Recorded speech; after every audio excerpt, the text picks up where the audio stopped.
alguém pode simplesmente desaparecer em um cruzeiro para o Caribe com mais de 2.000 pessoas a bordo?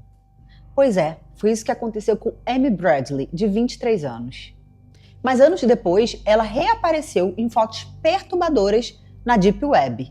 O que será que realmente aconteceu com ela? E se você gosta de True Crime, deixa seu like, deixa um comentário, se inscreve no canal, que isso me ajuda muito a trazer novos casos para vocês. Então pega seu café, se ajeita na cadeira e bora comigo conhecer esse caso. Amy Bradley nasceu em 1974 em Chesterfield, na Virgínia, Estados Unidos. Desde pequena, ela se destacava por sua energia, disciplina e paixão pelos esportes. Jogava basquete, nadava muito bem, inclusive chegou a trabalhar como salva-vidas. Todos a descreviam como alguém alegre, intensa e cheia de vida. Em 1998, aos 23 anos, a vida dela estava apenas começando. Tinha acabado de se formar em psicologia do esporte, tinha alugado seu primeiro apartamento e adotado um cachorrinho. Estava animada para a nova fase, cheia de planos para o futuro. Apesar de algumas tensões familiares, após se assumir homossexual, Amy tinha uma relação muito próxima com os pais, Ron e Eva, e com o irmão mais novo, Brad. Foi justamente nesse ano que Ron, o pai de Amy, ganhou como prêmio no trabalho uma viagem de cruzeiro para o Caribe. A ideia inicial era relaxar e celebrar juntos. Nos primeiros dias tudo parecia normal. Festas, música, piscina, atividades em grupo. Amy aproveitava cada momento. Mas a noite de 23 de março de 98 mudaria tudo. Foi a última vez que a família viu Amy. Na noite de 23 de março de 98, o navio promovia uma festa no 9º andar. Música alta, passageiros animados e uma banda que tocou a noite toda. Os pais de Amy não ficaram por muito tempo na festa e foram para suas cabines cedo. Mas Amy e seu irmão, Brad, decidiram aproveitar a noite até o fim. Entre os músicos estava um baixista conhecido como Yellow. E é justamente aí que surge uma red flag. Várias testemunhas viram Amy dançando com ele em vários momentos da noite. Alguns, inclusive, alegaram que eles estavam em contato bem íntimo. Era nítido que ele tinha um grande interesse por Amy. Por volta das 3h35 da manhã, Brad, irmão de Amy, resolveu voltar para a cabine da família.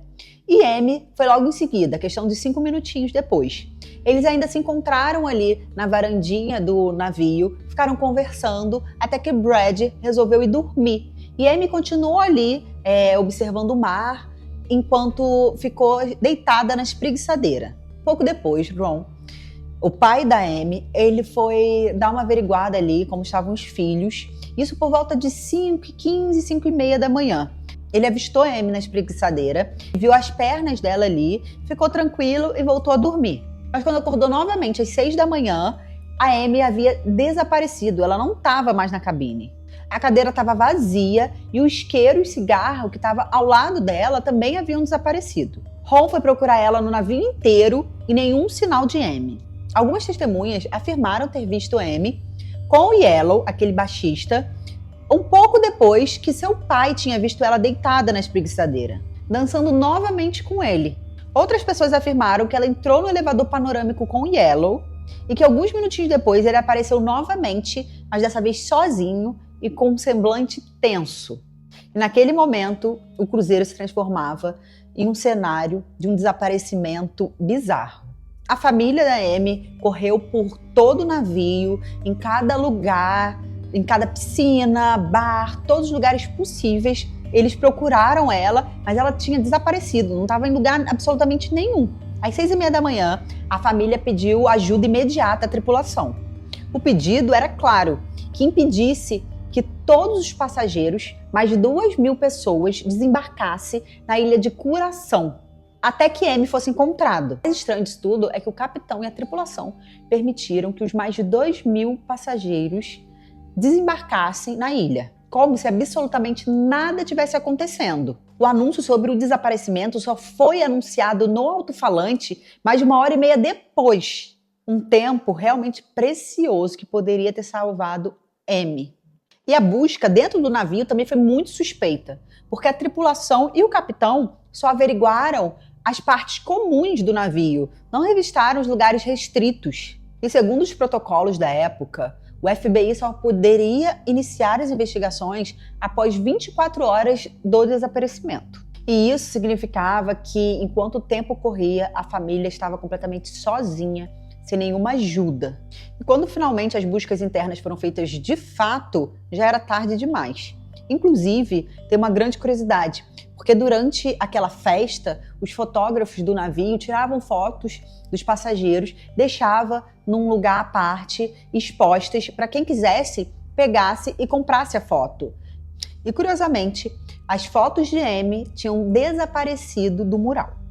E para a família não tinha mais dúvida, não houve nenhum acidente e Amy foi vítima de algo muito bem planejado. Nos primeiros dias após o desaparecimento, não havia absolutamente nada, nenhum rastro, nenhuma pista concreta. A família voltou para casa sem respostas, apenas com a angústia de não saber se Amy estava morta ou viva. Foi só semanas depois que começaram a surgir os primeiros relatos. Em abril de 1998, quando os pais voltaram à Curaçao para distribuir panfletos com a foto da filha, um taxista afirmou ter visto uma jovem correndo em um estacionamento naquela mesma manhã do desaparecimento. Segundo ele, ela pediu desesperadamente por um telefone antes de desaparecer entre as pessoas. Meses depois, em agosto, o turista David relatou ter visto em uma praia de Curaçao uma mulher idêntica a Amy. Ele descreveu com precisão suas tatuagens, um detalhe que poucas pessoas sabiam, e contou que ela parecia acompanhada de 2 homens que a vigiavam de perto. Um deles lembrava assustadoramente o baixista Yellow, o último homem visto com ela no navio. No início de 1999, outro relato ainda mais perturbador surgiu. O suboficial da Marinha americana, William, contou que em um bordel de Curaçao foi abordado por uma mulher que se apresentou claramente. Meu nome é Amy Bradley e eu preciso de ajuda. Mas William só revelou isso anos depois, com medo de comprometer sua carreira militar. Quando o FBI foi investigar, descobriu que o local havia sido incendiado e qualquer prova se perdeu para sempre. Esses testemunhos foram surgindo aos poucos, em momentos diferentes, mantendo o caso sempre vivo e cada vez mais enigmático. Para a família Bradley, cada relato era uma esperança e também uma nova tortura. Com o tempo passando e a angústia só aumentando, os Bradley se tornaram alvo de oportunistas. O mais cruel foi Frank Jones, que se apresentava como ex-militar das Forças Especiais. Ele convencia a família de que sabia onde Amy estava, presa em um complexo cercado por arame farpado em Curaçao, vigiada por traficantes colombianos. Frank descrevia detalhes íntimos, como as tatuagens de Amy e até uma canção de ninar que a mãe cantava para ela na infância.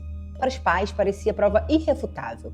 Frank queria $200 mil para ajudar no resgate. Ron pediu um empréstimo ao seu patrão e conseguiu o dinheiro. E enviaram tudo para Frank, mas era mentira. Frank gastava o dinheiro em festas e acabou preso por fraude. Para a família, foi como perder a filha uma segunda vez. Enquanto isso, novos relatos continuavam a surgir. Em 2005, uma turista chamada Judy disse ter encontrado Amy em um banheiro em Barbados, onde ela estava de férias com a família. Ela contou que ouviu homens conversando do lado de fora em tom de ameaça, falando sobre um acordo às 11 horas. Quando saiu da cabine, viu uma jovem apoiada na pia, nervosa. A única coisa que ela conseguiu tirar dessa mulher era que seu nome era Amy e ela era da Virgínia. Pouco depois, os homens voltaram e logo acabou a conversa. Judy só percebeu a gravidade 9 meses depois, quando viu os cartazes de desaparecida de Amy e a reconheceu imediatamente. No mesmo ano, mais uma pista deixou o caso mais surreal. Uma associação que ajuda mulheres vítimas de tráfico humano achou em um site de conteúdo adulto uma foto perturbadora. Era uma mulher que estava se vendendo como acompanhante com o nome de Jess. A semelhança com Amy era surreal. Especialistas em reconhecimento facial analisaram a foto e deram quase 90% de certeza que poderia ser Amy. E o mais aterrorizante é que essas fotos elas circulavam também em fóruns da Deep Web, onde se encontram várias pessoas que trabalham com exploração sexual. E essa era uma prova que Amy não havia sido assassinada, mas sim sido traficada. E que poderia ter vivido anos sendo escravizada sexualmente. Mais de 2 décadas se passaram e o desaparecimento de Amy continua sendo um mistério sem solução. nenhuma teoria nunca foi confirmada. E a primeira teoria seria de acidente. Amy teria caído no mar naquela madrugada, mas essa ideia foi completamente refutada por especialistas e pela família também. Ela era uma nadadora excepcional, inclusive ela já foi salva-vidas. E fora que ela estava pertinho da costa. E ela não era o tipo de pessoa imprudente que se arriscaria ali na beira da varanda. A segunda hipótese é a de suicídio, mas essa hipótese foi levantada devido a uma carta que Amy deixou para sua ex-namorada, pois acharam que poderia ser uma despedida. Mas essa hipótese também foi refutada, já que Amy estava feliz, estava fazendo planos futuros, estava só começando sua vida. Mas essa hipótese também foi refutada, já que Amy estava com planos futuros, tinha alugado o seu apartamento, tinha adotado o seu cachorrinho, então essa hipótese não foi aceita. A terceira é a mais temida hipótese, e para mim é a que é mais aceitável, a mais lógica, é que Amy foi vítima de tráfico humano internacional. Os testemunhos, os relatos, a foto que estava circulando na Deep Web, tudo isso parece um quebra-cabeça cheio de informações que faz ir por essa linha de investigação. Enquanto isso, a família nunca desistiu. Mantiveram o quarto de Amy intacto, o carro pronto para quando ela voltasse e até criaram um site sobre o desaparecimento. E algo curioso sobre esse site é porque todas as vezes que tinha alguma data especial, aniversário de alguém da família, Natal, o mesmo IP sempre ficava no site durante mais de 1 hora. Começaram a achar que poderia ter sido Amy, porque era sempre muito recorrente isso. E eles começaram a tentar se comunicar com a Amy através das postagens, para deixar ela sempre atualizada e para ela sempre se sentir parte ainda da família. Então, eles postavam absolutamente tudo lá. Acreditavam que ela sempre voltava no site para ver se ela ainda estava sendo procurada e se a sua família havia esquecido ou não. Em 2010, após 12 anos de silêncio, Amy foi declarada morta. Mas seus pais nunca aceitaram e até hoje eles falam que sempre acordam com a esperança de ter Amy de volta em casa. O caso de Amy Bradley só escancara a falha na investigação, o descaso absurdo da tripulação e a cruel realidade do tráfico humano.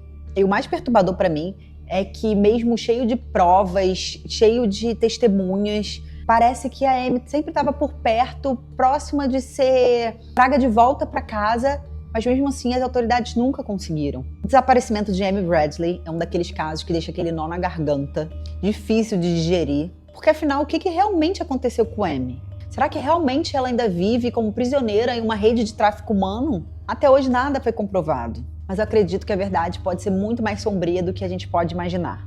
E agora eu quero saber a sua opinião. Deixa aqui nos comentários o que você realmente acha que aconteceu com Amy Bradley. Se você chegou até aqui, deixa seu like, deixa seu comentário, compartilha com mais pessoas que também gostam de True Crime. Mais pessoas souberem dessa história, mais chances de algum dia a verdade vir à tona. A gente se vê no próximo caso. Tchau!